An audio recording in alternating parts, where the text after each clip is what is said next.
me, and I'm like, I turned my head like that when he was trying to kiss me, and I got it caught on the picture. It was very funny. But you got your beautiful son. I did, and I did that on purpose. Yeah. Because, I don't know, right after we got married, he became, I'm talking right after, and the next day, he became abusive, very abusive. I mean, and we lived in a little house. Mm-hmm. And he was just very, very, very abusive. Abusive like what, hitting you? He used to beat the crap out of me. Do you think this is because he wanted to control you in some way? I mean, what do you think happened? Do you think he was just angry because he was 16 and married, or I think he was very jealous. I mean, he wouldn't let me go out of the house. He wouldn't let me go to the grocery store by myself. All I could do was go to work and come straight home.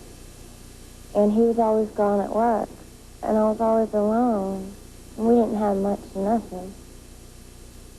I was like, you know, I'd just sit around and always cook, had his food ready. And I was always excited to cook it, you know, have his meals done. And so I just flushed a couple pills, birth control pills down the toilet. Yeah. He never knew about it. And he tried to abort my baby by kicking me in the stomach and all kinds. So he was a crazy critter. He was. At the time, anyway. He was a young boy. Still very, very good. These are the problems. Wait a minute. Didn't you work with O.J.? I did. What was he like? O.J. was very, very nice, very funny. He was a character. Did you have the feeling that he could be abusive in what you knew of him? No. Not at all. But then, of course, we found out that he was. A lot. Amazing. Well, it's true. I don't think he murdered his wife. But, you know, it is true that he was abusive. But, of course, there's lots of men that are abusive. Every man I've been with has been abusive to me. Go on. I've had 4 relationships, plus my husband, that I've been, you know, abused, and they end up come back and killed me. Yeah, no. It So doesn't automatically go together, that's for sure. But it sure is. You can't relate something like that together. What happened when you first came to New York and started modeling? What were the other girls like to you? I only really worked a couple shoots with girls, and they didn't like me at all. I don't think that they understood that I could be a big person and model. Yeah. Ridiculous. They didn't understand. Yeah. Well, the truly ridiculous idea is that there's only one kind of beautiful woman. That's just nuts. You know, I think you liberated so many wonderful, big, heavenly women, you know, by just showing up on the scene, being beautiful and being celebrated that way. I've gotten lots of response from women thanking me. You bet. Was your mother, are you built like your mother? Do you look like your mother at all? Who do you look like?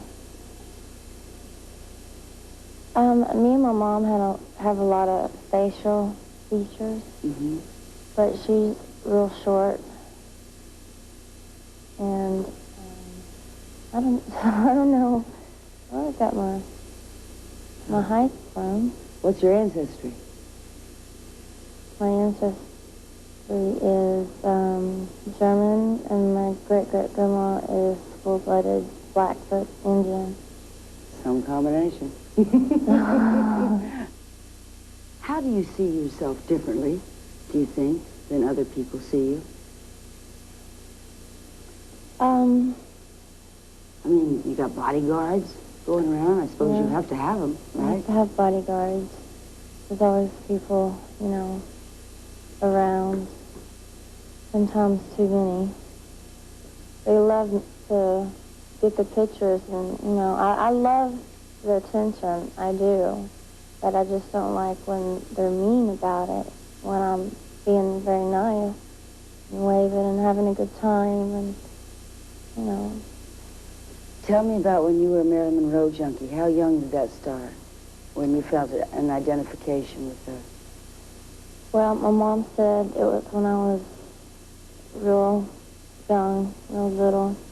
And she said I watched a movie, and she was on the movie, and I just was, you know, amazed by her. And ever since then, became this Marilyn Monroe junkie. Yeah. I got older, you know, and read about her, and she was sad and going through lots of problems. You know, I think she needed someone to love her. She wanted love, and she never really found it. And her mother had to give her up when she was young. She didn't have a daddy like you or me. It's a hard thing. Really, really. They say this business has a tendency to gobble up beautiful young girls like yourself and spit them out. How has life been out in Hollywood?